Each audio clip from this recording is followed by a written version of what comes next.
Ang susunod na programa ay rated PG. Patnubay at gabay ng magulang ay kailangan sa mga batang manonood. Hindi po anak ni Sir Carl si Adriana. Anak ko po siya. Eh, ano kinalaman naman niya sa anak mo? Kung buhay talaga ang anak ko, isa siya sa mga nakakita dito. Nasaan yung anak ni Carl? Namatay mo eh. Tulungan mo kung hanapin natin si Mang Oscar. Isa siya sa mga susi para mahanap ko yung anak ko. Kung pumayag ako sa palabas na gusto mo, sisiguraduhin mo lang na walang ibang makakaalam. Kung hindi, ang anak mo lang ang magiging kawawa. Wala ko ba siyang naiwan na kamag-anak? Buhay pang asawa at anak niya. Itong si Miranda, hindi dapat pinagkakatiwalaan. Sino makapagsasabi na totoo siya nung sinasabi niyang patay na ang anak ni Carl?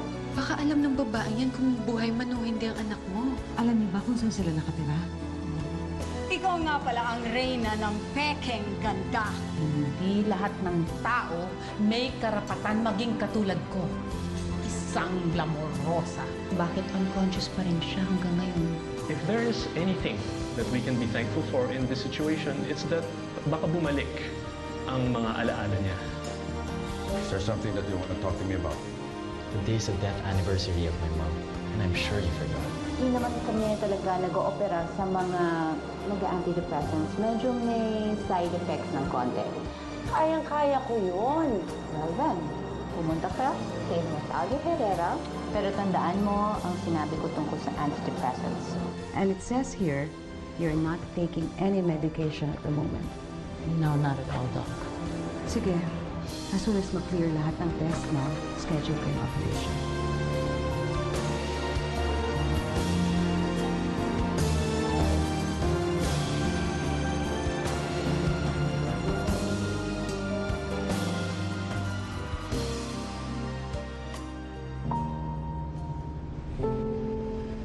Thank you,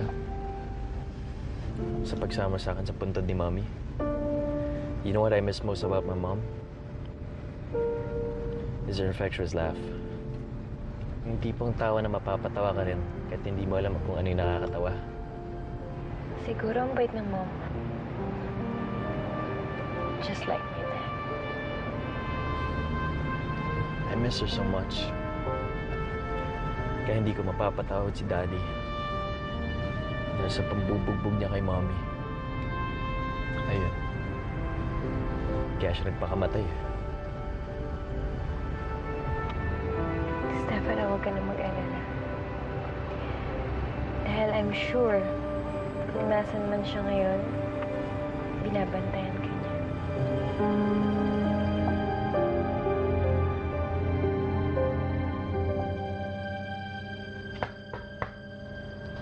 Dali!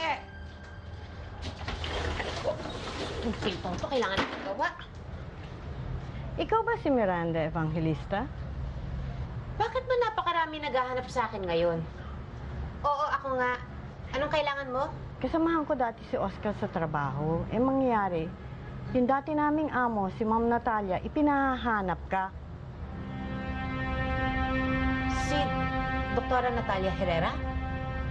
Ano naman ang kinalaman niya kay Oscar? Alam mo, dito na lang tayo sa labas, ha? Kasi makita pa tayo ni Mommy, eh. Mahirap na.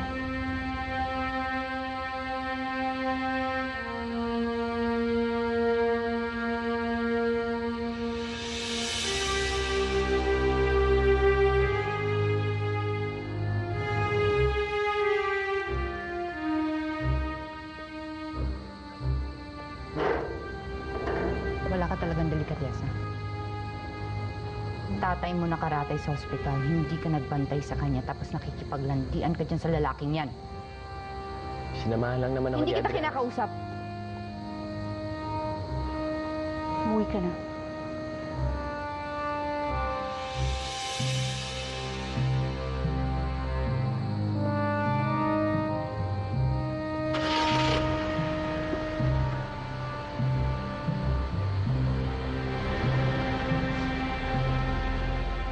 Naku, hindi ko rin alam. Pero may nabanggit si doktora na baka daw may alam yung yumao mong asawa kung saan napunta yung anak niya na naaksidente.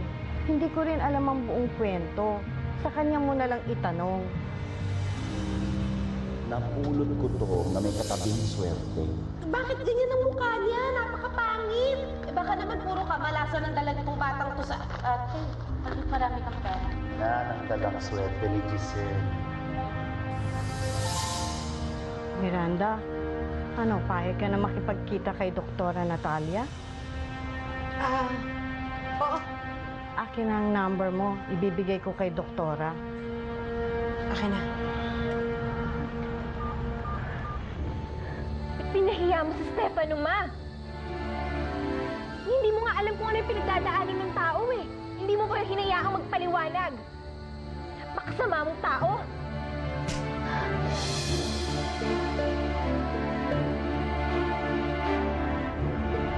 Ayan. Salamat, ha?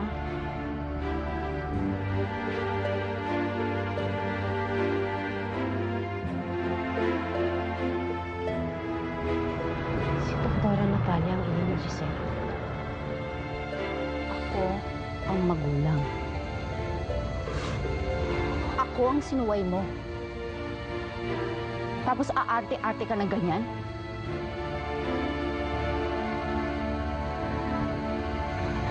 Pack your bags.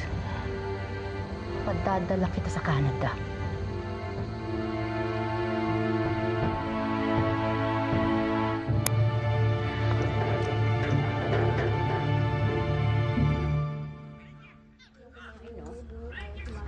Oo nga. Lo, Mang Jing, kain po muna kayo. Mamaya na pumanood ng TV, ha?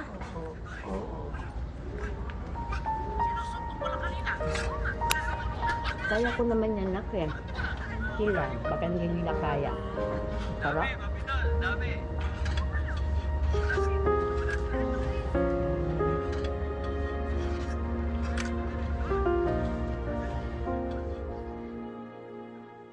Papasukin mo na Hindi ako. po kayo pwedeng pumasok, Sandali lang, ma'am. gusto ko lang makausap ang Hindi ma'am mo. po. Hindi, no? Hindi Sandali po lang. pwedeng pumasok. Ang kulit mo naman. Hindi po Nakikiusap pwede, na nga. ma'am. Sandali lang. Gusto ko makausap si Paulina. Papagalitan po ako. Hindi ka mapagalitan yan. Ako bahala sa'yo. Sige na, mamaya bibigyan kita. Halika na. Pasensya na po, ma'am. Nagpupumilit pumasok eh. Anong ginagawa mo rito? Si Doktora Natalia Herrera ba ang ina ng anak ng asawa mong si Carl? Tingnan ko lang po yung iba matanda. Kain lang po, Mang Jing.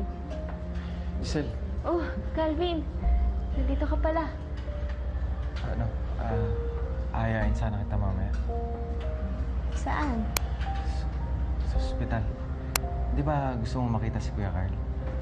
Saka, pag hinarang ka ni Adriana merong magtatanggol sa'yo. Talaga? Oo. Pero kahit pagkatapos mo nandito sa clinic. Oo kasi asikasuhin ko pa yung ibang matatanda eh. Mamaya. Oo. Sandali lang ha. Sige. Mang Jing, kain pa muna. Pumasok ka muna sa loob, anak. Opo.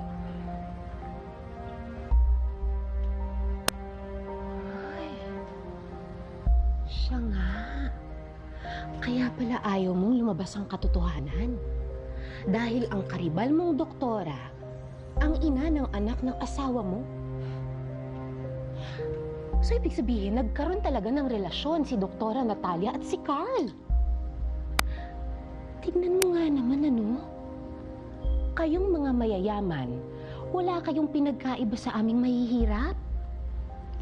At paano ka naman nakakasigurado sa sinasabi mo? Bakit? Natatakot ka?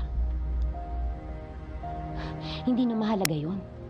Ang importante sa akin, kung may bala ka sa akin, may bala ako sa'yo. Kaya subukan mo lang na pabayaan ang anak kong si Adriana. Aalingasaw yung baho mo.